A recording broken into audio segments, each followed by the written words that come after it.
Astaghfirullah. Bismillahirrahmanirrahim. Assalamualaikum warahmatullahi wabarakatuh. Alhamdulillah wassalatu wassalamu ala Rasulillah wa ala alihi wa sahbihi wa mawalah wa la hawla wa la quwata illa billahi wa ba'du. Alhamdulillah, segala puja dan puji hanya milik Allah Subhanahu wa taala. Salawat serta salam kita hadiahkan kepada Rasul kita Nabi besar Muhammad sallallahu alaihi wa ala alihi wasallam. Alhamdulillah juga di pagi hari ini, tepat di waktu yang sangat berkah dan disaksikan para malaikat, kita bisa melaksanakan salat yang merupakan salat wusta. Sebagian ulama mengatakan salat wusta itu salat asar dan salat subuh. Karena salat subuh itu berdiri sendiri, makanya dia tengah-tengah di antara salat siang dan salat malam.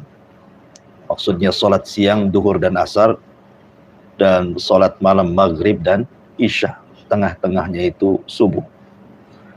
Makanya Allah mengatakan hafidhu ala salawati was salatil wusta. Jaga oleh kalian 5 waktu salat, terutama salat wusta. Jadi ada yang mentafsirkan salat wusta itu artinya salat subuh. Siapa yang baik subuhnya, berarti dia akan bisa menjaga salat-salat yang lainnya. Siapa yang buruk salat subuhnya, maka dia tidak akan mampu menjaga salat-salat yang lainnya. Makanya kenapa salat yang paling berat dilakukan orang munafik itu salat subuh berjamaah. Tapi pembahasan di pagi hari ini kita akan membahas tentang tazkiyatu an-nafsi. Bagaimana cara membersihkan jiwa. Ketika Allah Subhanahu wa taala menciptakan Nabi Allah Adam alaihi salatu wassalam, Allah mengatakan kepada para malaikat, wa idza sawaituhu wa nafakhtu min ruhi faqa'u lahu sajidin. Apabila aku sudah menciptakan Adam dan semata-mata meniupkan ruh, maka sujudlah kalian. Dari sini kata ulama tafsir bahwa sujudnya para malaikat kepada Adam bukan ke jasadnya, tapi kepada ruhnya. Karena Allah Subhanahu wa taala mengidhafahkan ruh kepada dirinya, min ruhi, dari ruhku. Setiap yang diidhafahkan kepada Allah pasti mulia. Ka'bah disebut Baitullah, rumah Allah. Berarti Ka'bah itu mulia karena dinasabkan kepada Allah. Mukjizat Nabi Saleh, naqatullah, untanya Allah. Unta banyak, tetapi karena unta Nabi Saleh dinasabkan kepada Allah, makanya menjadi mulia. Begitu juga ruhnya Adam dinasabkan kepada Allah, ruhi, ruhku kata Allah. Dari sini kata ulama tafsir bahwa malaikat sujud itu bukan kepada fisik Adam, tetapi karena memuliakan ruh yang dimasukkan ke dalam fisik Adam. Itu satu penafsiran. Penafsiran yang lain bahwa malaikat sujud itu maksudnya menjadikan Adam sebagai kiblat, sebagaimana kita salat ini menghadap kiblatnya ke Ka'bah, maka malaikat menjadikan Adam itu sebagai kiblatnya. Bukan sujud ibadah. Karena sujud ibadah tidak boleh diberikan kecuali kepada Allah Subhanahu wa taala. Itu hanya sujud ta'dim saja, penghormatan. Tapi yang ingin saya katakan bahwa mulianya manusia bukan dilihat dari jasad, tapi dari ruh yang dimasukkan ke dalamnya. Ketika manusia kemudian bercampur antara ruh dan juga jasad, maka mulia dia, dihormati manusia. Tapi lihat ketika ruh dicabut dari jasad manusia, sudah tidak ada kemuliaan lagi. 3 hari dalam kuburan sudah jadi bangkai. Dan di sini menunjukkan bahwa ruh itu penting dalam jasad. Ruh itu penting, dan ini berkaitan dengan masalah jiwa manusia. Di dalam Al-Quranul Karim, Allah Subhanahu wa ta'ala membagi jiwa itu menjadi 3 bagian. ada yang disebut dengan nafsul mutmainnah, jiwa yang tenang. Yang kedua ada yang disebut dengan nafsu ammaratim bisu, jiwa yang suka memerintahkan kepada keburukan. Dan ada juga dalam Al-Quran menyebutkan ada namanya nafsul lawamah, jiwa yang suka mencela. Yang pertama, jiwa yang disebut dengan mutmainnah tidak terjadi kecuali kepada seorang mukmin. Orang kafir tidak punya jiwa ini. Jiwa mutmainnah ini hanya diberikan kepada orang yang beriman. Kemudian yang kedua, jiwa yang memerintahkan kepada keburukan. Dan ini jiwanya orang kafir. Tentu pembahasan yang menarik adalah jiwa yang ketiga, lawamah. Karena jiwa lawamah ini bisa terjadi kepada kebaikan, bisa terjadi kepada keburukan. Artinya bisa mengantarkan kepada mutmainnah, atau lawamah ini bisa mengantar kepada amaratum bisu, memerintahkan kepada keburukan. Nanti kita jelaskan. Namun sebelum saya jelaskan jiwa-jiwa ini, kita tahu bahwa amalan hati itu jauh lebih penting dibandingkan amalan badan. Amalan hati itu bisa lebih penting dibandingkan amalan badan. Kenapa? Karena Rasul yang mengatakan, ala wa inna fil jasadi mudghah, idza saluhat saluhal jasadu kullu, wa idza fasadat fasadal jasadu kullu, ala wahiyal qalbu. Dalam jiwa manusia, dalam jasad manusia itu terdapat segumpal darah. Kalau dia baik-baik semua, kalau dia jahat-jahat semua. Kemudian Rasul mengatakan itulah hati. Menunjukkan hati itu yang menggerakkan semua badan. Makanya Imam Ibnul Qayyim mengatakan al-qalbu kal malik. Hati itu seperti raja.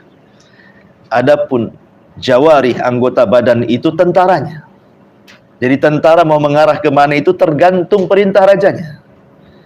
Kalau perintah rajanya baik, maka jasadnya akan baik sebagai tentaranya.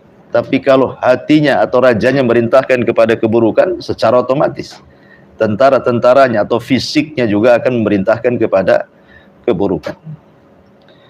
Saya akan contohkan beberapa kisah sebelumnya, betapa pentingnya amalan hati. Abu Bakar Siddiq radhiyallahu an itu tidak dikenal dengan salatnya dan tidak pula dikenal dengan puasanya. Beda dengan Umar bin Khattab, itu dikenal dengan salatnya. Umar bin Khattab itu dikenal salatnya, sampai kedua matanya itu Umar itu memiliki garis hitam. Karena setiap malam dia menangis. Jadi seolah-olah air mata itu sudah ada jalurnya di matanya itu. Karena setiap malam. Ya. Atau umpamanya Amr ibn As, Abdullah ibn Amr ibn As itu dikenal puasanya. Tolhah dikenal dengan puasanya, dan begitu seterusnya. Artinya bahwa manusia itu terkadang dilebihkan oleh Allah Subhanahu wa taala dari segi amal, sebagaimana Allah bedakan rizki-rizki, dilebihkan dari rizkinya masing-masing. Makanya saya teringat nasihat daripada Imam Malik. Imam Malik ini sempat dikritik ibadahnya. Oleh siapa? Oleh Abdullah ibn Abdul Aziz al-Umari. Abdullah ibn Abdul Aziz al-Umari ini memang ahli ibadah dia. Ibadah, sholat malamnya, baca Qur'annya, qiyam puasanya, ibadahnya luar biasa. Makanya disebut al-abid, ya, ahli ibadah. Sementara Imam Malik itu dikenal keilmuannya, ya, karena banyak meriwayatkan hadis Nabi SAW dan mengajarkan hadis Nabi. Sehingga karena sibuknya dia belajar dan banyak mengajarkan hadis Nabi SAW, sehingga kurang dari sholat sunnahnya, kurang dari puasa sunnahnya. Pokoknya yang sunnah-sunnah kurang. Abdullah ibn Abdul Aziz al-Umari ini menulis surat kepada Imam Malik, menasihati, ya, agar Imam Malik itu lebih rajin lagi, supaya sempurna keimamannya sebagai seorang ulama. Maka sebaiknya diperrajin lagi sholatnya, diperrajin lagi puasanya, maksudnya yang sunnah-sunnahnya. Tapi Imam Malik membalas suratnya. Membalas suratnya Abdullah ibn Abdul Aziz al-Umari ini. Apa isi suratnya Imam Malik itu? Kata Imam Malik, innallaha qasamal a'mal kama qasamal arzak. Wahai Abdullah Ibn Abdul Aziz Al-Umari, Allah itu sudah membagi-bagi amal seseorang sebagaimana Allah sudah membagi rizki seseorang. Ketika Allah memberikan rizki kepada seseorang, ada yang menjadi pilot, ada yang menjadi dokter, ada yang menjadi insinyur, ada menjadi orang kaya, pedagang, macam-macam rizki orang itu. Tidak sama rizki orang itu. Ada yang senang, ada yang susah kan gitu. Nah, sebagaimana juga Allah membagi amal juga sama. Ya. Ada yang mungkin dia rajin di sholat malam, tapi mungkin dia susah untuk berpuasa, lapar, mudah lapar, ya kan? Ada orang mudah puasa dia, tapi susah pula bangun malam dia. Ada orang mungkin rajin Al-Quran, membaca Quran rajin, tapi kalau disuruh untuk puasa mungkin susah dia. Artinya ada orang-orang itu yang dilebihkan satu ibadah dengan yang lainnya. Kemudian Imam Malik mengatakan, tetapi katanya, wa inni la'adhun, tapi saya yakin niatmu dan juga apa yang aku lakukan semua karena Allah. Jadi Imam Malik tetap memuji Abdullah ibn Abdul Aziz Al-Umari. Ya. Dari perkataan Imam Malik rahimahullahu ta'ala di sini, maka kita dilarang merendahkan orang lain. Tidak boleh. Ya. Kita tidak boleh merendahkan orang lain.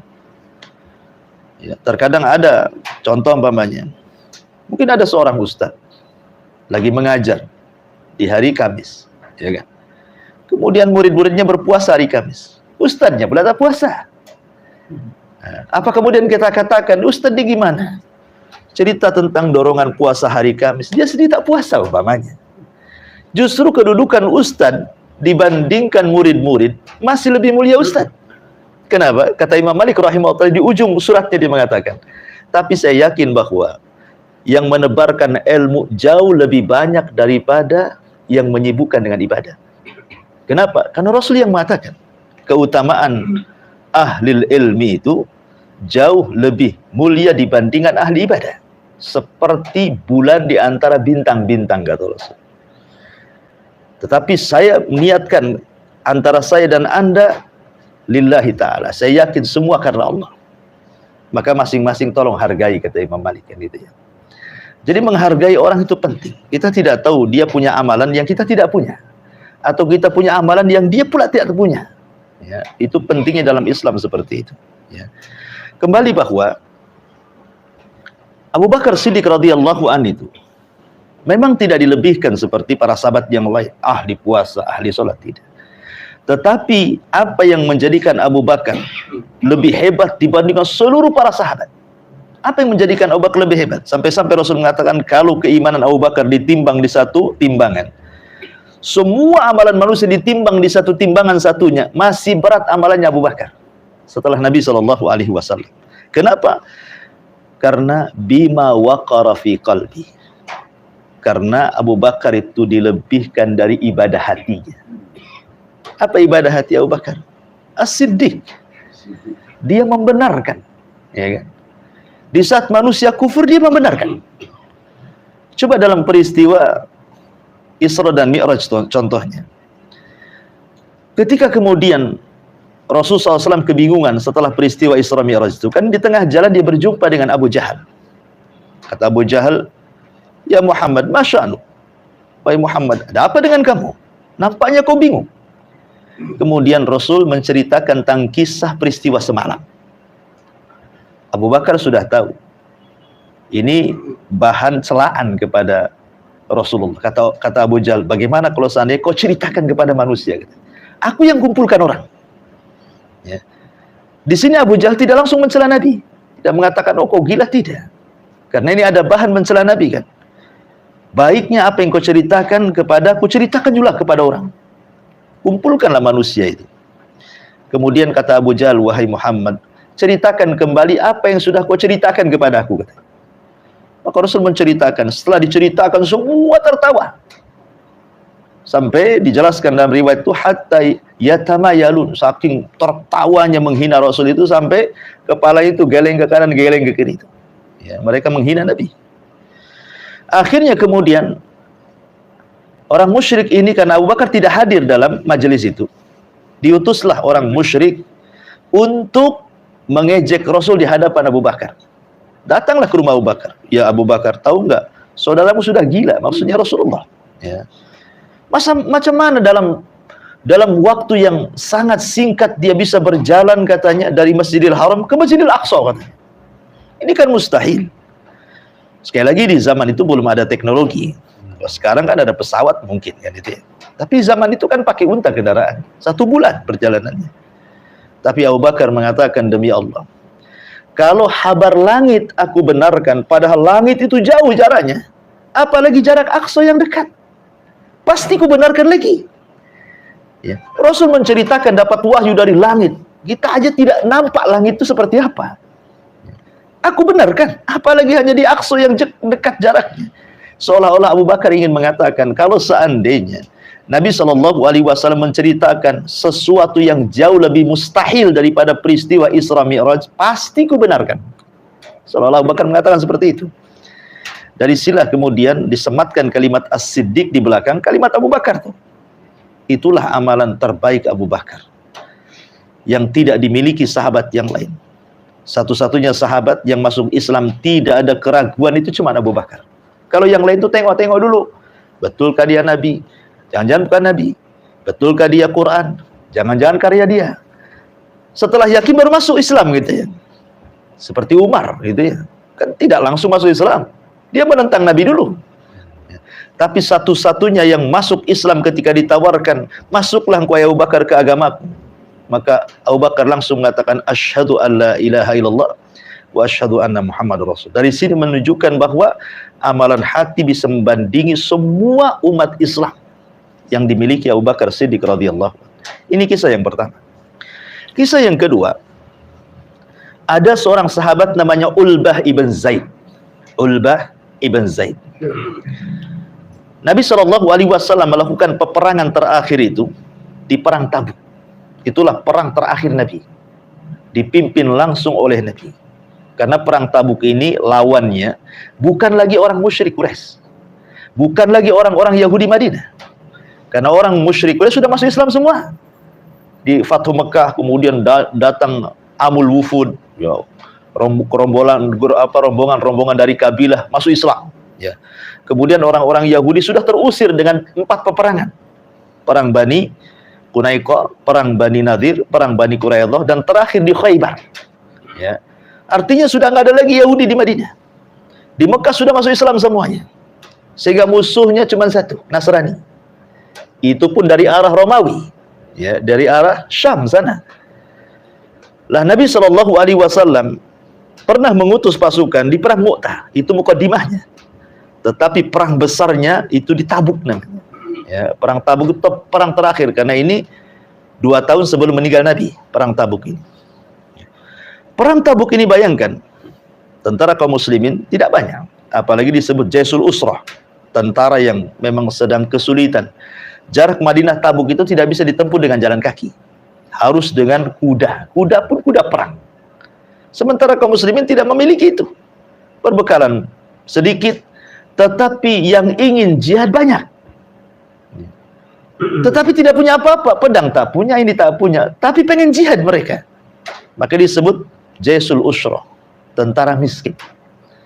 Maka disitulah Nabi SAW berkhutbah untuk supaya para sahabat berinfak mendanai perang ini. Maka Utsman datang dengan 300 unta dan perbekalannya kan itu. Abu Bakar datang menyerahkan semua kekayaannya. Umar datang menyerahkan separuh kekayaannya. Abdurrahman ibn Auf dan banyak para sahabat. Sehingga banyak orang-orang miskin seperti Ulbah ibn Zaid ini ingin ikut perang tak bisa, karena tak ada yang bisa ditunggangi, karena minimalnya 1 kuda itu hanya bisa ditunggangi 8 orang, ya kan, gantian. Nanti kalau udah capek kamu naik lagi, gantian, ya kan, unta untuk 8 orang. Nah, sementara sudah nggak ada lagi. Ulbah ingin perang tak bisa, ingin infak pun tak punya. Akhirnya apa yang dilakukan Ulbah ini ibn Zaid ini? Di malam hari dia mengadu kepada Allah Subhanahu wa taala, ya Rabb, tidak ada barang-barang yang aku bisa infakkan kepada Rasul. Tetapi kata Ulbah, saya infakkan dengan segala hatiku, dengan cara ku maafkan semua yang pernah menzalimiku. Itulah sedekahku, katanya. Keesokan harinya Nabi mengumpulkan para sahabat dan mengatakan, siapa di antara kalian yang bersedekah di malam hari, katanya. Mujizat, Rasul tahu kan itu ya. Tiba-tiba Ulbah berdiri mengatakan, saya wahai Rasulullah. Maka Nabi SAW mengatakan, niat baikmu memaafkan setiap yang mendolimimu, itulah sedekahmu, katanya. Dari sini menunjukkan bahwa sedekah tidak mesti dalam bentuk harta, kan itu. Memaafkan orang itu sudah sedekah. Dan itu amalan hati. Makanya suatu ketika Nabi SAW pernah duduk di Masjid Nabawi. Di tengah para sahabatnya. Tiba-tiba kata Rasul, sebentar lagi dari pintu sebelah sana akan ada masuk rajulun min ahlil jannah. Seorang laki-laki yang termasuk penduduk surga. Sahabat melirik kepada pintu itu, rupanya keluar laki-laki. Ya, dengan menjinjing sandalnya, kemudian seolah-olah dia bekas wudu. Kepalanya itu banyak air. Kemudian keesokan harinya Rasul ngomong begitu lagi. Sebentar lagi keluar dari pintu itu seorang laki-laki yang termasuk penduduk surga. Rupanya keluar dia lagi. Sampai 3 hari berturut-turut. Ada seorang sahabat namanya Abdullah ibn Amr ibn As radhiyallahu anhu. Penasaran, ya. Kenapa 3 hari berturut-turut Rasul mengatakan orang ini termasuk penduduk surga? Apa sih amalannya? Itulah hebatnya para sahabat. Kalau Nabi SAW menghabar gembirakan kepada seorang termasuk ahli surga, maka sahabat pengen niru. Apa sih amalannya? Ya. Akhirnya kemudian sahabat ini pura-pura bermasalah dengan keluarganya. Datang ke rumah, orang ini bertamu. Dia ingin menginap 3 hari. Dengan alasan bahwa dia ada masalah. Bisa nggak saya numpang di rumahmu selama 3 hari? Sahabat mengizinkan. Jadi Abdullah ibn Amr ibn As ini memperhatikan apa sisi amalannya sebenarnya. Ternyata selama 3 hari diteliti, sholatnya biasa saja. Banyak sahabat yang lebih hebat sholatnya. Ya, puasanya biasa saja. Baca Qur'annya biasa saja. Zikirnya biasa saja. Artinya tidak ada yang istimewa dari ibadahnya. Sempat kecewa nih Abdullah ibn Amr ibn As ini. Rupanya nggak ada yang bisa dilihat dari ibadah. Akhirnya karena tidak ada satupun ibadah yang menonjol dari orang ini, dia kecewa dan hampir pulang. Tapi sebelum pulang dia mengatakan, sebenarnya saya menginap di rumahmu 3 hari itu karena Rasul pernah mengatakan kepadamu, kamu termasuk penduduk surga. Tapi saya lihat sholatmu biasa, zikirmu biasa, baca Quranmu biasa. Sebenarnya apa yang menonjol dari kamu? Lah orang ini pun heran gitu ya. Karena dia tidak merasa Rasul bersabda kepada dia. Tetapi kemudian dia berpikir, oh boleh jadi. Dia mengatakan, setiap sebelum tidur dia mengatakan apa? Saya tidak pernah menaruh dendam kepada siapapun. Saya tidak pernah hasad kepada siapapun. Saya tidak pernah sakit hati kepada siapapun. Setiap mau tidur, saya bersihkan hati saya. Kata Abdullah ibn Amr, itu mungkin amalannya, katanya. Itulah mungkin amalannya. Sehingga engkau dikatakan oleh Rasul bahwa akan masuk dari pintu ini termasuk orang penduduk surga. Rupanya engkau, ya. Boleh jadi di amalannya. Senanglah Abdullah ibn Amr bin As ini mendapatkan apa yang dia cari. Ya. Lihat Nabi SAW mengatakan penyebab masuk surga karena apa? Karena membersihkan hatinya. Bukan amalan zahirnya kan, amalan hatinya. Ya, karena dia ibadahnya biasa-biasa saja. Makanya dari tadi kisah Imam Malik menjadi inspirasi bagi kita. Jangan remehkan orang lain. Boleh jadi dia punya amalan hati yang kita tidak punya. Ya, boleh jadi mungkin dia hanya yang wajib-wajib saja, mungkin hanya puasa Ramadan saja, sholat 5 waktu saja gitu ya. Zakat saja, sedekah tidak, haji saja, umroh tidak umpamanya. Dia hanya mencukupkan yang wajib. Tapi dia punya amalan hati yang kita tidak tahu. Rupanya dia lebih mulia dibandingkan kita. Dari sini menunjukkan bahwa tazkiyatun nafsi itu, membersihkan jiwa itu sangat penting sekali. Dan tazkiyatun nafsi itu, membersihkan jiwa itu, namanya tazkiyah itu memiliki 2 makna kata ulama. Tazkiyah itu memiliki 2 makna. Yang pertama at-tathhir, yang kedua at-tanmiyah. Apa tathhir dan apa tanmiyah? Tathhir itu artinya membersihkan jiwa kita, badan kita dari semua maksiat dan dosa. Itu disebut tathhir namanya. Adapun tanmiyah, setelah kita bersihkan dosa dan maksiat, kita tanamkan akhlak. Ya. Makanya ada kalimat apa? Bersihkan dulu jiwa, baru tanamkan akhlak di dalam. Karena tidak mungkin akhlak tertanam kalau jiwanya kotor. Makanya banyak orang cerdas tidak diberikan kejernihan hati sehingga tidak berakhlak. Ibnu Taimiyah rahimahullah taala mengatakan, "Utu zakah wala yu'tu zakah," katanya. Ada sebagian orang itu diberikan kecerdasan tapi tidak diberikan kejernihan hati. Ada orang cerdas itu akhlaknya nggak bagus. Sombong dia kan begitu.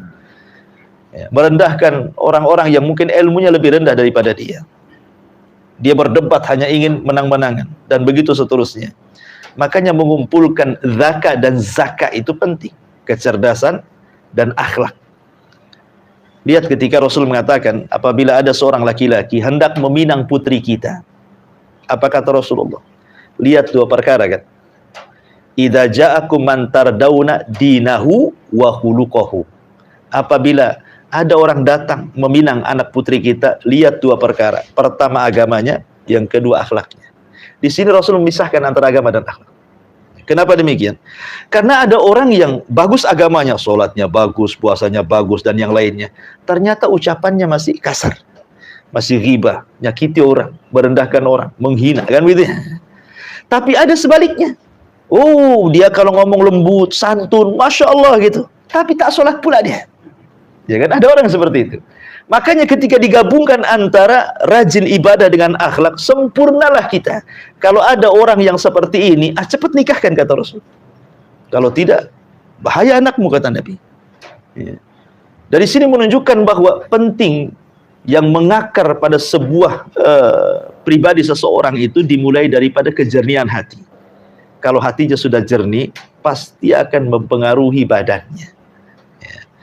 Baik, masyarakat muslimin yang dimuliakan Allah Azza wa Jalla, kembali kepada pembagian jiwa sebulan. Manusia ini dari atas kepala sampai kaki, kalau saya boleh bagi menjadi tiga. Dari leher ke atas itu ada akal, ya kan? Kemudian dari leher ke bawah sampai pertengahan sini dada sebelum perut itu ada hawa nafsu. Kemudian dari perut itulah ada syahwat. Ya, ada syahwat, hawa nafsu, akal. Itulah manusia. Ya. Saya ulangi, perut, syahwat, dada, hawa nafsu, otak, ada akal di sini. Sekarang kalau seandainya jiwa yang penuh dengan hawa nafsu ini bisa terkalahkan dengan syahwatnya, maka akan mempengaruhi akalnya, dia akan jahat. Ya. Tapi kalau akal kemudian mempengaruhi hawa nafsunya, dia bisa menekan syahwatnya, akan jadi baik dia. Makanya manusia itu punya 4 unsur dalam jiwa. Yang 2 positif, yang 2 negatif. Yang positif itu 1 akal, 2 malaikat. Yang negatif 1 hawa nafsu, kemudian syaitan, yang disebut dengan qarin. Setiap manusia itu punya qarin. Saya, Anda, siapapun. Hatta Nabi SAW punya qarin dari jin. Tapi dalam riwayat fa aslam, qarinnya Nabi itu aslam. Aslam ini memiliki 2 tafsir. Ada yang mengatakan masuk Islam, ada yang mengatakan tidak masuk Islam, tetapi tunduk. Dia tidak berani untuk memberikan was-was kepada jiwa Nabi. Tapi selain qarin Nabi, semua kafir. Tidak ada yang masuk Islam. Nggak ada. Makanya jangan didengar ucapan paranormal dukun yang mengatakan bekerja sama dengan qarin muslim. Ada qarin muslim. Qarin itu semua kafir. Ya. Itulah yang Allah katakan fa'alhamaha fujuraha wa taqwaha, gitu ya. Jadi ada yang mengilhamkan fujur, itulah qarin yang kafir. Ada yang mengilhamkan takwa, itulah malaikat qarin yang memerintahkan, memberikan was-was kepada kebaikan. Makanya manusia itu punya 2 penyakit yang sangat berbahaya. Penyakit dari syaitan dan penyakit dari dalam. Ya. Pertama, syaitan menghasilkan syubhat. Itulah kalau dikatakan syubhat berarti penyakit dari setan. Yang kedua, syahwat. Itu penyakit dari hawa nafsu. Dari sini menunjukkan bahwa manusia tersesat tidak mesti digoda setan. Karena dalam jiwa manusia itu sudah ada pendorong hal-hal kejahatan yang disebut dengan syahwat tadi. Dan lebih celakanya kalau seandainya syubhat dan syahwat ini berjumpa nih. Ini bahaya nih.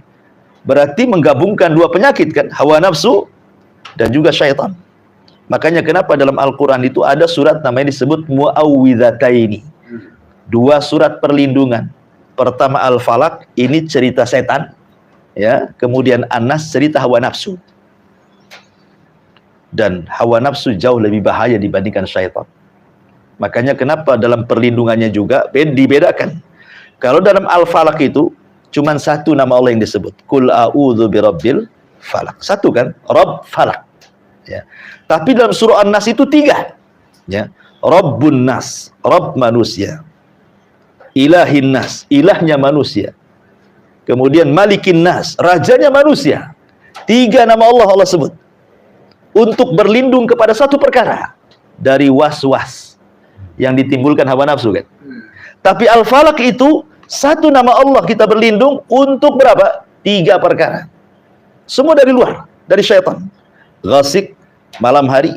Kenapa disebut malam hari itu kita berlindung malam? Karena malam hari itu kekuatan syaitan itu memuncak. Maksiat lebih banyak dilakukan di malam hari. Siang ada, tetapi malam lebih menguat. Ya. Orang menyihir di malam hari, ya kan? Ngirim-ngirim santet, kirim-kirim sihir, itu semua di malam hari. Orang maksiat, berzina, mabok, macam di malam hari. Orang merampok, mencuri di malam hari. Ya. Maka kita berlindung dari malam hari itu. Ghasik itu disebut malam hari. Kemudian nafathati fil uqad, para penyihir. Kemudian orang hasad. Itu semua di malam hari. Ya. Tetapi beda dengan An-Nas. Cerita tentang jiwa. Makanya berlindungnya dari 3 nama Allah. Karena bahayanya. Ya. Kenapa disebut bahaya?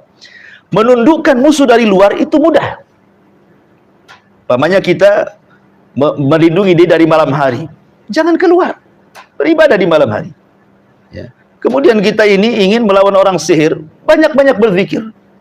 Melawan orang hasad, tinggal berdoa kepada Allah. Tapi melawan hawa nafsu, macam mana caranya? Hawa nafsu itu berada di jantung kita. Apakah kita datang ke hospital kemudian minta dokter tolong keluarkan jantung saya biar tak ada hawa nafsu? Matilah kita. Kan itu ya. Kalau ada orang tidak ada jantungnya mati. Jantung tidak bisa dibuang dari badan kan itu. Lalu bagaimana caranya membuang hawa nafsu dalam jantung kita? Hawa nafsu tidak dibuang, hanya bisa ditekan. Makanya Rasul mengatakan orang yang kuat itu bukan orang yang ahli gulat, bukan orang yang ahli kelahi, bukan. Orang yang kuat itu ma yamliku nafsah, orang yang bisa menekan hawa nafsu. Ya. Jadi saya ulangi, kalau dalam jiwa manusia itu ada akal, hawa nafsu dan syahwat. Syahwat menguasai hawa nafsunya, habis akal kita. Tapi kalau akal menguasai hawa nafsunya, maka syahwat akan mereda. Jadilah dia orang baik. Lah jiwa yang tenang itu jiwa yang bisa melawan hawa nafsu, dan itu tidak dimiliki oleh seorang kafir, hanya mukmin saja. Makanya panggilan saat meninggal dunia, ya ayyatuhan nafsul mutmainnah, wahai jiwa yang tenang. Ya. Tenang di sini maksudnya apa? Imam Ibnul Qayyim rahimahullahu taala dalam kitabnya Madarijus Salikin dia mengatakan, "Malam yadkhulil jannah fid dunya lam yadkhulil jannah fil akhirah." Siapa yang tidak masuk surga di dunia, maka dia tidak akan masuk surga di akhirat. Syarat masuk surga di akhirat itu harus masuk surga di dunia dulu. Ya. Imam Ibnul Qayyim ditanya, apa ini maksud surga dunia ini? Yang mensyaratkan orang masuk surga akhirat harus masuk surga dunia itu. Kata Imam Ibnul Qayyim, surga dunia itu artinya itminanul qalbi. Ketika hati kita tenang. Tenang dari apa? Pertama dari kesyirikan. Jangan melakukan kesyirikan, karena syirik ini yang mengotori hati. Yang kedua dari bid'ah, karena bid'ah ini mengotori hati. Kemudian yang ketiga dari zikir, karena zikir ini bisa menghilangkan kelalaian. Kemudian yang keempat, pasrah dengan syariat, karena pasrah dengan syariat itu bisa menentang hawa nafsu. Kemudian dari maksiat, karena dari ketaatan, karena ketaatan itu bisa menghilangkan maksiat. 5 perkara disebutkan. Kalau orang bisa menjauhi syirik, menjauhi bid'ah, senantiasa berzikir, senantiasa tunduk patuh dengan syariat, kemudian menjauhi maksiat dan dengan ketaatan, itulah surga dunia. Ya, ini surga dunia. Kalau orang bisa masuk surga ini, dipastikan dia masuk surga akhirat. Ya, itulah perkataan maksudnya, siapa yang tidak masuk surga dunia, dia tidak akan masuk surga akhirat. Ya. Kemudian yang kedua, ada namanya ammaratun bisu. Ammarah itu artinya memerintahkan keburukan terus. Dia nggak ada kebaikannya. Ya. Tetapi ada nafsu yang luar biasa yang disebut dengan lawamah. Inilah nafsu yang ada pada semua orang. Mu'minuhum wa kafiruhum. Mukmin kafirnya ada. Nafsu lawamah ini. Tetapi menjadi muskil adalah ketika Allah Subhanahu wa taala berfirman dalam surah Al-Qiyamah, la uqsimu biyaumil qiyamah wa la uqsimu bin nafsil lawamah. Kenapa Allah Subhanahu wa taala iringkan jiwa yang penuh dengan celaan, mencela diri dengan hari kiamat? Apa hubungannya di sini? Ya. Ada sebagian para ulama mentafsirkan, karena nanti pada hari kiamat semua orang akan menyesal di hadapan Allah. Mau orang solehnya, mau orang jahatnya, akan menyesal di hadapan Allah. Akan mencela dirinya. Adapun celaan orang-orang soleh di hadapan Allah, kenapa dia tidak menambah ibadah ketika di dunia? Kalau tahu seperti ini maksudnya. Dia sudah tahajud, dia sudah puasa, tapi hatinya mencela di hadapan Allah. Kenapa dulu saya tidak rajin lagi tahajud? Padahal sudah tahajud tuh. Ya. Kenapa saya tidak puasa? Padahal sudah puasa lagi ya. Dia mencela dirinya. Kenapa tidak rajin lagi dulu? Itu ada orang-orang soleh mencela dirinya, tapi mencela kepada kebaikan. Ya. Tetapi kalau orang jahat sudah jelas. Dia mengatakan di dalam Al-Quranul Karim bagaimana perkataan mereka? Allah katakan, "Idza dukkatil ardu dakkan dakkan." Apabila manusia digoncangkan pada hari kiamat, di situ yauma yatadzakkarul insan anna lahu dzikra. Manusia baru ingat. Manusia baru sadar. Ya, kenapa dulu dia seperti itu? Dia mengatakan, "Ya laitani qaddamtu li hayati." Ya. Duhai kiranya, ya Rabb, aku kembalikan ke dunia. Biar aku bisa beramal soleh, biar bisa masuk Islam, biar bisa beribadah. Mungkin mustahil. Mustahil, ya. Orang kemudian menyesal di akhirat itu mustahil. Makanya Allah Subhanahu wa taala mengatakan ada orang-orang itu yang mereka khusyuk, mereka lelah letih, tapi ujung-ujungnya masuk neraka. Ya. Karena penyesalannya di akhirat tidak mungkin menyesal. Apa yang mau disesalkan di akhirat itu? Mau sujud ruku di akhirat itu nggak ada gunanya. Karena khusyuk, kemudian ruku, sujud itu tempatnya di dunia. Ali mengatakan dunia ini tempat beramal, akhirat tempat hisab. Ini satu penafsiran. Penafsiran yang kedua, maksud lawamah di sini maksudnya di dunia. Ada orang-orang yang sudah melakukan kejahatan, menyesal dia.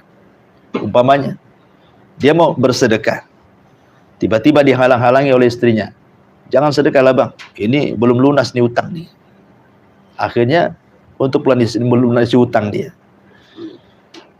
Kemudian ada uang lebih. Kemudian kata istrinya, ayo kita jalan-jalan kemana gitu dengan uang ini. Habis dia. Setelah habis duitnya baru berpikir, kenapalah uang itu saya tidak sedekahkan. Menyesal. Ya. Itu menyesal kebaikan itu namanya. Itu juga jiwa lawamah namanya. Lah jiwa lawamah yang seperti ini bisa mengantarkan kepada mutmainnah dia. Ya. Tapi ada orang yang kemudian justru terbalik. Habis disedekahkan, menyesal pula dia. Kenapa sih saya disedekahkan banyak-banyak? Saya disedekahkan umpamanya uang Indonesia 5 juta. Kenapa saya tidak sedekahkan 100.000 saja? Udah sedekah ini kan? Ya. Dia malah mau menarik lagi dia. Itu lawamah yang jelek seperti itu. Karena dia menyesal dari kebaikan. Lah kalau lawamah yang kedua ini bisa maratun bisu nantinya. Merintahkan kepada keburukan.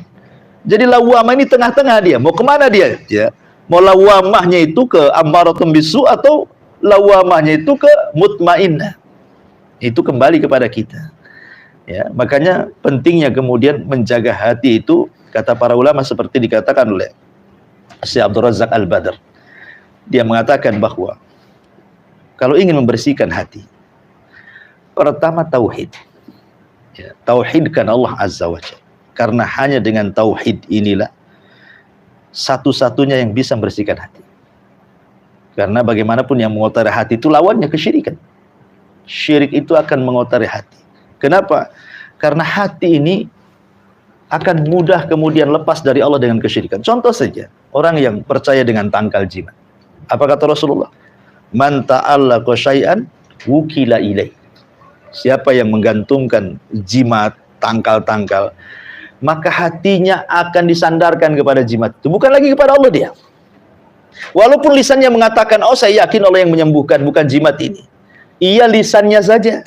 Hatinya itu ke jimat gitu maksudnya. Jadi hatinya sudah kotor dia. Menghilangkan tawakal kepada Allah Subhanahu wa ta'ala. Makanya tauhid itu nomor satu. Ingin bersihkan jiwa. Yang kedua, tadabburil Quran. Membaca Al-Quran, mendengar Al-Quran, tadabbur dengan Al-Quran. Afala yatadabbaruna Al-Quran am ala qulubihim aqfaluhum. Kenapa kalian tidak mentadaburi Al-Quran? Ataukah hati kalian terkunci? Jadi intinya bahwa orang yang meninggalkan Al-Quran pasti terkunci hatinya. Susah mendapatkan nasihat. Yakin, ya. Orang yang jarang menyentuh Al-Quran itu susah hatinya. Karena Allah yang mengatakan, kenapa kalian tidak menurunkan Al-Quran? Ataukah dalam hati kalian ada kuncinya? Berarti yang bisa membuka kunci hati itu adalah Al-Quran. Perbanyak Al-Quran. Yang ketiga, berzikir. Karena Allah yang mengatakan, ala bidzikrillah tatmainnul qulub. Ingatlah, dengan zikir kepada Allah, tenang hati kita.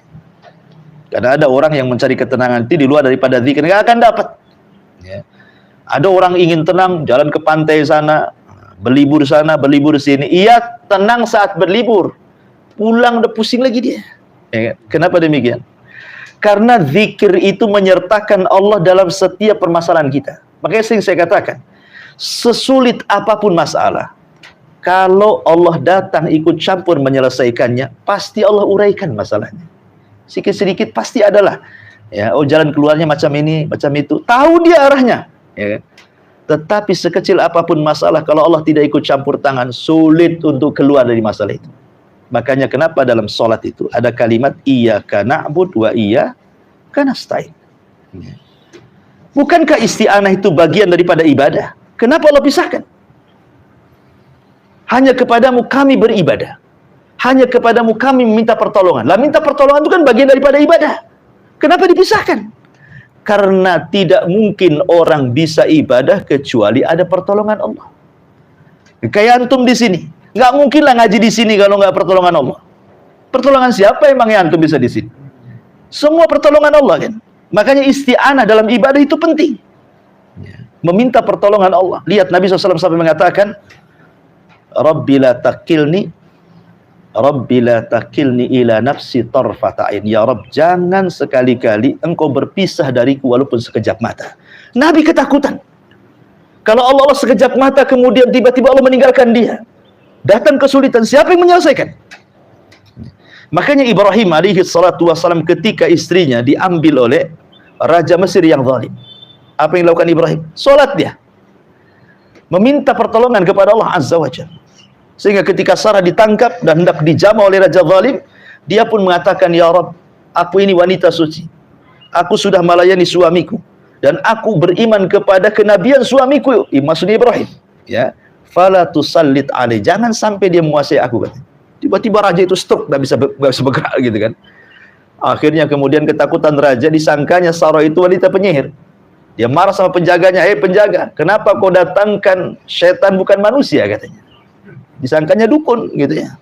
Karena ketakutannya akhirnya dihadiahi Hajar. Bawa Hajar pergi kau dari sini. Gitu ya. Kata para ulama, kenapa Sarah ditolong? Bukan karena semata-mata Sarah menyelamatkan diri, karena Ibrahim yang sholat, bermunajat kepada Allah, minta diselamatkan istrinya.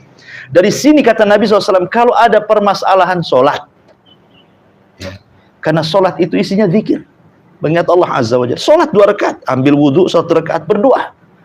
Nanti Allah akan kasih itu. Ya, oh, minimalnya jernih dulu hatilah. Baru nanti kemudian cari, nanti bisa diurai masalah itu. Yakin, yang mendatangkan masalah itu Allah, Allah juga yang menghilangkan masalah ya. Kan Allah yang memberikan masalah. Siapa lagi yang memberikan masalah? Ya wasilahnya mungkin orang. Tetapi Allah yang mengirimkan masalah itu. Makanya minta kepada Allah supaya diuraikan masalah. Ya. Kemudian juga yang keempat kata beliau, berusaha untuk tahliyah wa tahliyah. Ada ha pakai dengan kho ya. Kalau pertama tahliyah pakai ha, yang kedua tahliyah pakai kho dulu, baru tahliyah pakai ha. Artinya tahliyah mengosongkan badan, pikiran, hati dari akhlak-akhlak yang buruk, masukkan akhlak yang baik. Kita tahu rukun Islam itu semua bicara akhlak. Rukun Islam itu bicara akhlak semuanya. Syahadat, sholat, zakat, puasa, haji, ini bicara akhlak. Syahadat sudah jelas. Kalau orang masuk Islam, ada akhlak Islam. Ya. Kemudian sholat. Inna sholata tanha anil fahsya'i wal munkar, kan? Sholat itu mencegah perbuatan keji dan mungkar, akhlak. Ya. Kemudian apa lagi? Zakat. Allah mengatakan, khudh min amwalihim shadaqatan tutahhiruhum wa tuzakkihim biha. Ambil sedekah dari orang kaya mereka. Untuk apa? Membersihkan jiwa. Akhlak. Ya. Kemudian puasa. Kata Nabi SAW, malam yada qawla zur wal amala bihi falillahi an yada ta'amahu wa syarabahu. Falaysa lillahi hajatun fi an yada ta'amahu wa syarabahu. Orang yang belum bisa meninggalkan ucapan yang buruk, perbuatan yang mungkar, maka Allah nggak akan terima menahan lapar dan dahaganya. Artinya konsekuensi puasa itu harus bisa menahan lisan, ya, harus bisa menahan perbuatan. Itu akhlak puasa itu. Haji, Rasul mengatakan, ya, faman hajjal baita fala rafasa wala fusuqa wala jidala fil hajj.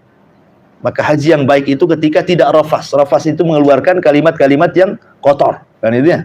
Artinya haji juga akhlak. Sebenarnya rukun Islam itu mulai dari sholat, zakat, puasa, haji, dan yang pertama syahadat, itu melahirkan akhlak semuanya. Ya, makanya heran kalau ada orang sholat kok masih tidak berakhlak gitu ya. Berarti jangan salahkan sholatnya. Boleh jadi dia belum benar sholatnya, kan itu ya. Atau belum benar puasanya, atau belum benar zakatnya, atau belum benar hajinya. Padahal Rasul mengatakan al-hajjul mabrur laisa lahul jaza illal jannah, kan itu ya. Haji yang mabrur itu tidak akan dapat balasan kecuali surga. Intinya bahwa secara umum ibadah dan amal soleh itu bisa membersihkan jiwa. Wallahu alam. Ini ya, pembahasan masalah hati ini lebar luas. Sampai Imam Ibnul Qayyim itu punya kitab berjilid-jilid, kan itu ya, masalah hati ini. Jadi memang nggak bisa satu pertemuan, tapi nggak apa-apa lah. Penting sudah ada gambarannya. Tapi kita buat tanya jawab saja. Silahkan kita buat tanya jawab. Mungkin ada yang keluar dari tema. Tadi kita menyatakan yang di malam hari, syaitannya kekuasaan memuncak. Apa dalilnya? Tadi Allah mengatakan min syarri ghasiqin idza waqab. Ghasik ini ada beberapa penafsiran para ulama. Kenapa syaitan menguat di malam hari? Ya. Pertama, ghasik itu dimaknai purnama, bulan purnama. Aisyah radhiyallahu anha pernah dikatakan oleh Rasul, ista'idzi bil qamar. Wahai Aisyah, berlindunglah dari bulan. Maksudnya bulan purnama. Berlindunglah dari purnama. Kenapa? Karena purnama itu menandakan menguatnya syaitan, menguatnya hawa nafsu. Kenapa? Karena purnama itu air laut pasang, kemudian darah manusia naik. Pertengahan bulan tuh orang lagi stres, gaji belum keluar, di akhir stres dia kan, uang udah habis. Jadi pertengahan bulan itu darah kita mengikuti pasang surut laut. Kalau air laut pasang, darah kita naik. Makanya disunahkan dua perkara untuk menekan tensi darah. Ya, pertama puasa Yaumul Bid, pertengahan bulan. Yang kedua hijamah berbekam. Ya, kenapa kemudian disyariatkan di pertengahan bulan dua ibadah ini? Tadi karena darah naik, hawa nafsu naik, setan masuk. Ya, bekam mengusir setan, karena setan masuk dari jalan darah kan. Hawa nafsu ditekan dengan puasa. Itulah kenapa ada ibadah dua di pertengahan bulan itu. Itu untuk menekan itu. Bekam mengambil setan. Setan masuk dari jalan darah kan. Puasa bisa menekan hawa nafsu. Ini satu penafsiran. Penafsiran yang kedua, ghasik itu artinya malam. Ya. Malam gelap gulita. Waktu setan itu di malam hari, dari ba'da isya sampai sepertiga malam akhir, itu namanya waktu setan. Karena sepertiga malam akhir itu sudah bukan waktu setan, itu waktu malaikat. Ya, Allah turun ke langit dunia di sepertiga malam akhir kan, kemudian menawarkan siapa yang berdoa aku kabulkan, siapa yang minta aku kasih, siapa yang beristighfar aku ampuni. Nah, Berarti setan itu akan berusaha menggoda anak Adam itu mulai ba'da isya sampai 2/3 malam. Bagaimana supaya jangan tidur, bagaimana supaya dia begadang, bagaimana supaya dia kuliner, apa. Akhirnya apa? Ketika ngantuk-ngantuknya itu udah harusnya itu waktunya tahajud kan? Ngantuk dia.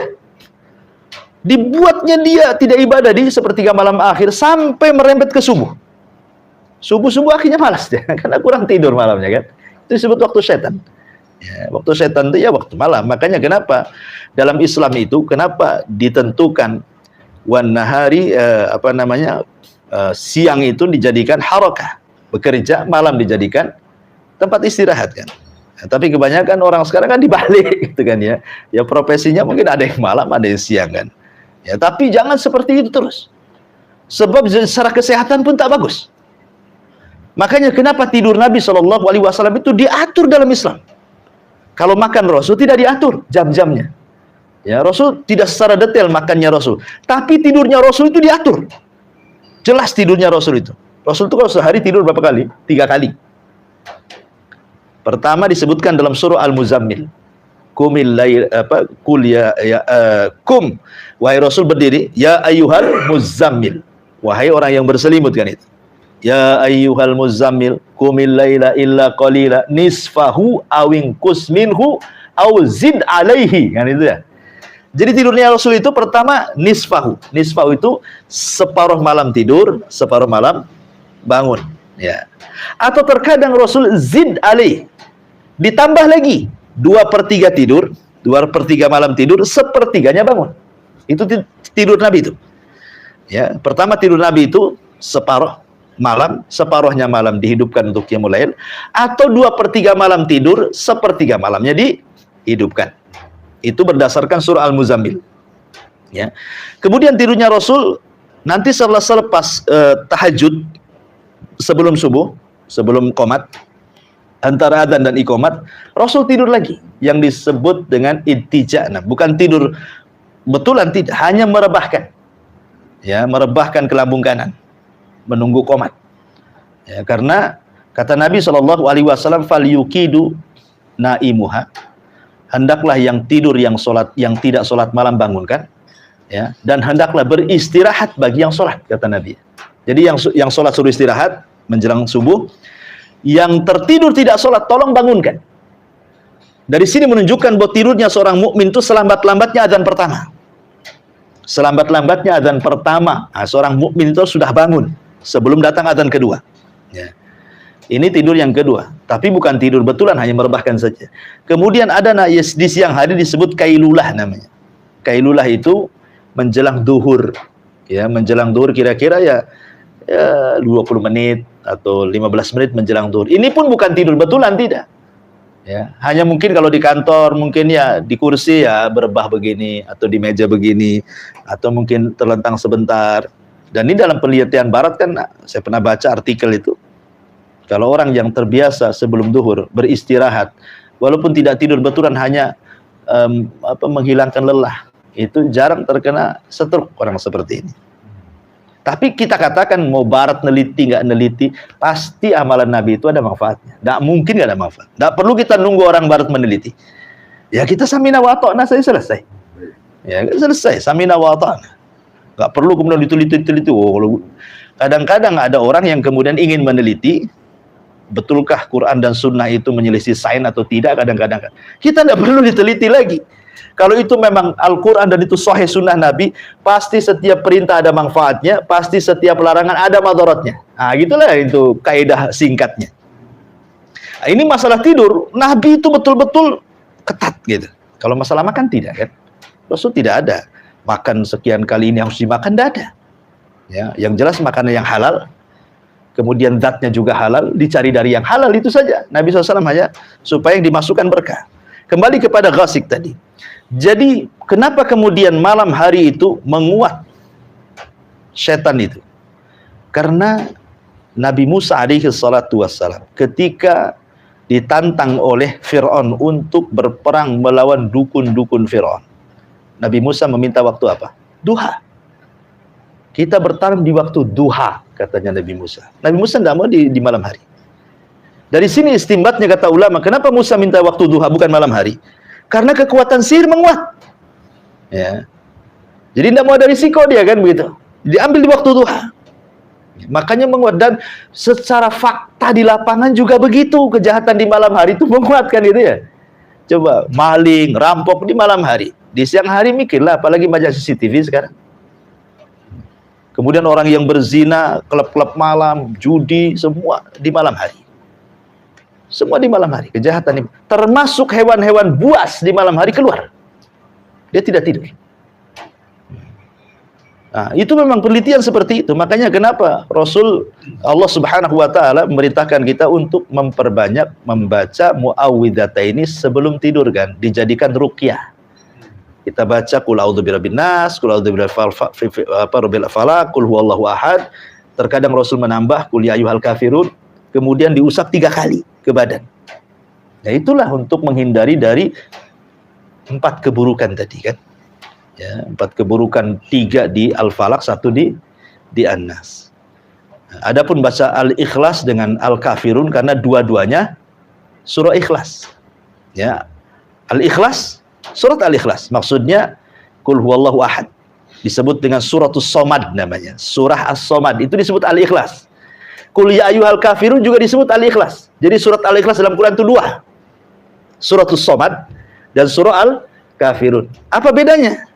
Kalau surah Al-Kafirun bicara tentang tauhid uluhiyah.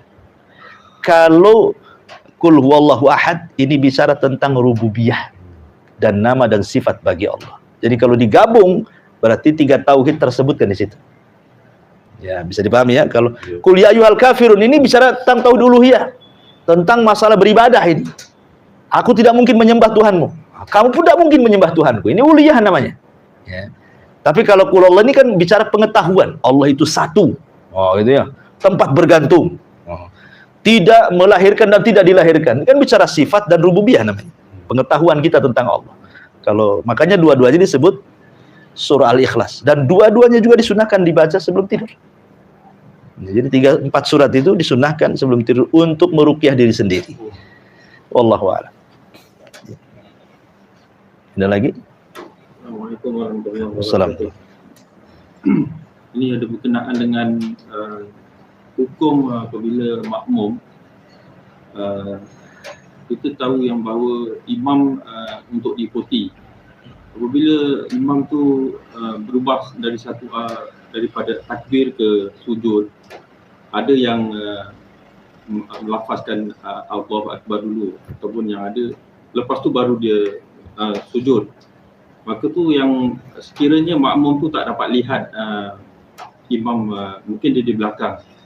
Tapi sebelum imam tu sujud sampai ke sejadahnya, dia menyebut dulu. Jadi makmum tak lihat, tapi makmum tu dah sujud. Karena berpatokan dengan takbir makmumnya.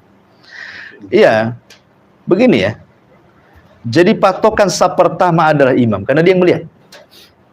Patokan saf yang kedua, saf yang pertama. Patokan saf yang ketiga, saf yang kedua. Dan begitu seterusnya. Jadi yang paling depan, jangan ngikuti imam. Ngikuti saf yang di depannya. Nah, saf yang depannya ngikuti saf depannya lagi. Nah, begitu maksudnya. Jadi seperti itu. Karena begini, ini masalah khilaf, masalah furu'iyah sih, bukan perkara yang harus dibesar-besarkan, tidak. Perpindahan takbir dengan gerakan itu ada 3 macam. Seperti takbiratul ihram. Ada yang mengucapkan takbir dulu, Allahu Akbar. Ya. Ada yang kemudian gerakan dulu, Allahu Akbar. Ada juga yang berbarengan, Allahu Akbar. Tiga-tiganya boleh. Ini kan masalah khilafiyah. Ya. Ada yang ketika sebelum sujud, Allahu Akbar, baru sujud dia. Ada yang sujud dulu, Allahu Akbar. Ada yang barengan, Allahu Akbar. Tidak ada masalah.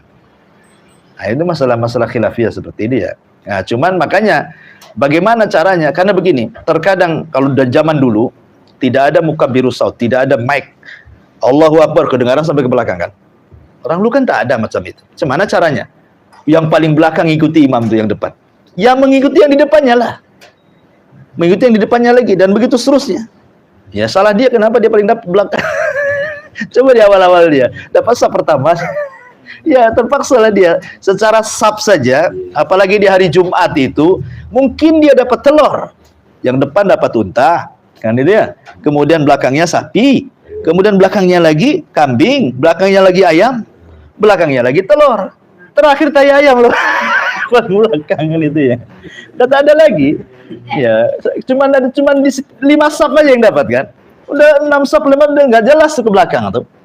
Yang anehnya kadang-kadang dia sudah tahu dapat unta, datang paling pertama, duduk pula paling belakang. Kan ada yang gitu tuh.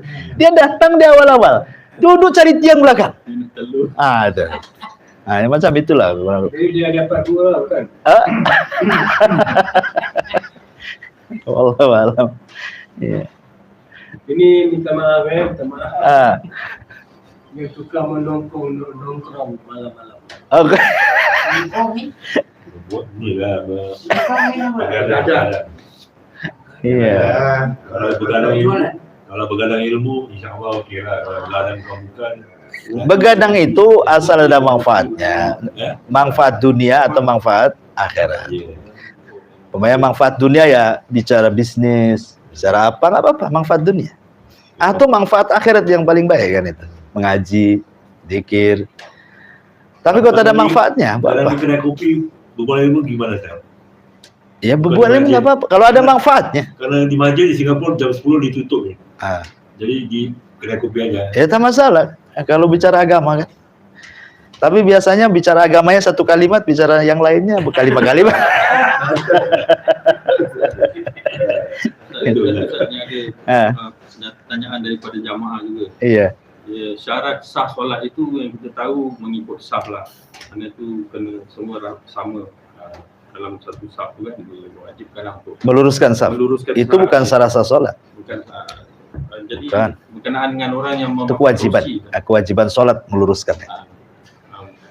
Orang yang Iya. memakai kerusi ni sekarang bermasalah sikit. Kerusi. Sebab ada pendapat katanya kerusi ni harus diletak di belakang agar bila waktu dia berdiri sama safnya.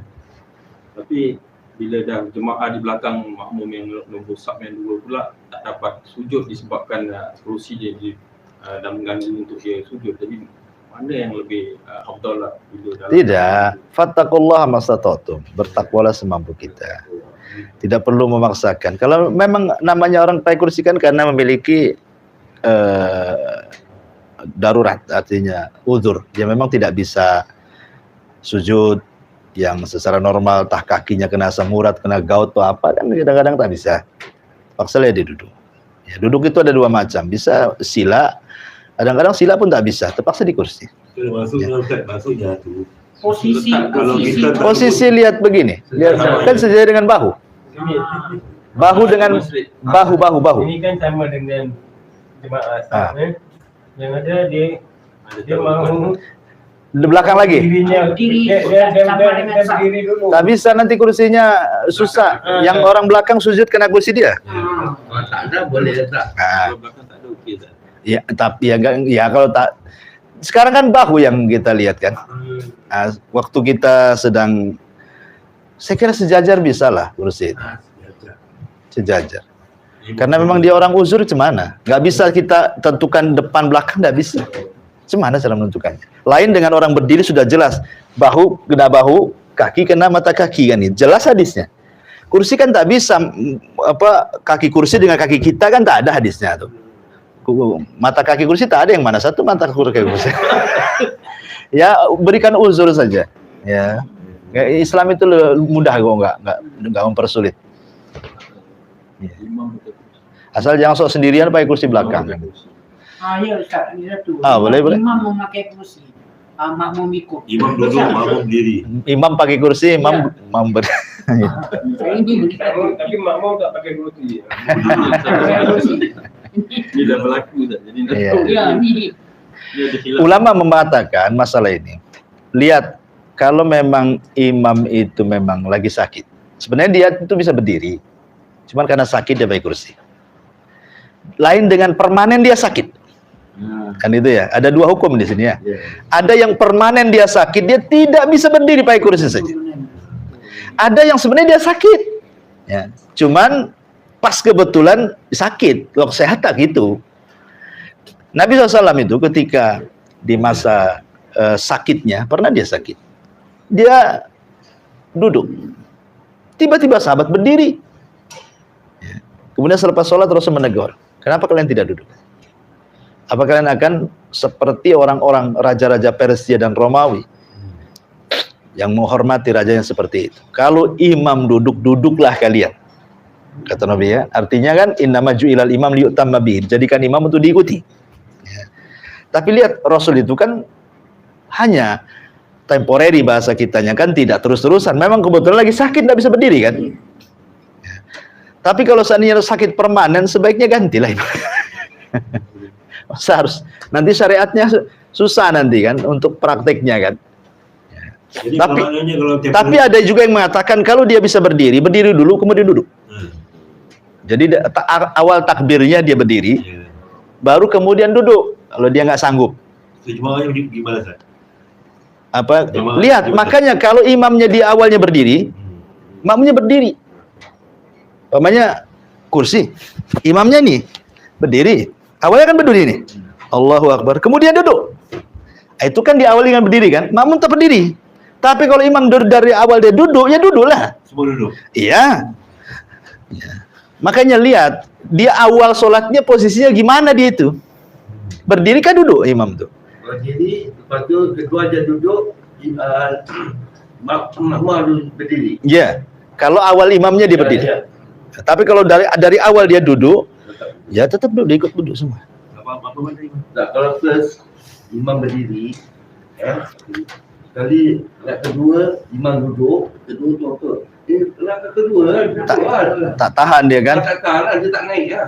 Duduk, makmum. Ayo, tetap berdiri. Makmum tetap berdiri. Iya. Karena di awalnya sudah berdiri.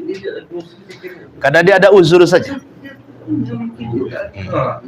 Tapi kalau dari awal dia duduk, makmum itu duduk semua. Makmum duduk. Ya, karena hadisnya imam diikuti dari awal kan. Innama ju'ila liman liyutamma bihi. Tapi kalau dia permanen duduk, sebaiknya ganti. Ganti, masa nggak ada lagi yang imam itu sakit lah kan, kasihan. Jelas. Iya.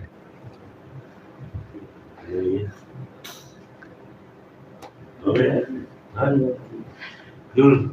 Ustaz, tadi saya cerita itu bagus yang cemburu tentang apa yang Nabi kabarkan di ni ahli syurga. Dia nampak amalan ni biasa-biasa sampai dia ada sikit bersangka lah bagaimana dia nipi amalan ni sampai sanggup dia tidur rumah.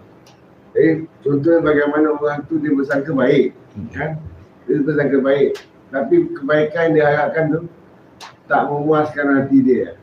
Contoh macam itulah. Tak seperti cerita yang tadi, kerana dia memaafkan orang kan.